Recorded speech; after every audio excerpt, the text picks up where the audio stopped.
ഇന്ന് നോക്കാൻ പോകുന്നത് ഓഫീസർ ഓൺ ഡ്യൂട്ടി എന്ന ചിത്രത്തിൻ്റെ രണ്ടാം ദിവസത്തെ ഏറ്റവും പ്രധാനപ്പെട്ട കേരള ബോക്സ് ഓഫീസ് കളക്ഷൻ റിപ്പോർട്ടാണ്.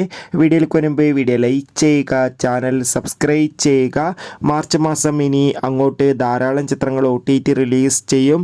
നമ്മുടെ ചാനൽ ഭാഗം പരിശോധിച്ചാൽ ആ വീഡിയോയ്ക്ക് കാണാൻ വേണ്ടി സാധിക്കുന്നതായിരിക്കും. ചാക്കോച്ചൻ, പ്രിയാമണി എന്നൊക്കെ പ്രധാന കഥാപാത്രങ്ങളായി ഇന്നലെ റിലീസിനെത്തിയ ചിത്രമായിരുന്നു ഓഫീസർ ഓൺ ഡ്യൂട്ടി. ചിത്രത്തിന് മികച്ച പോസിറ്റീവ് റെസ്പോൺസ് തന്നെയാണ് ആദ്യ ദിവസം ലഭിച്ചിട്ടുണ്ടായിരുന്നത്. അതേ അഭിപ്രായം തന്നെയാണ് ഇന്ന് രണ്ടാം ദിവസവും പുറത്തുകൊണ്ടിരിക്കുന്നത്.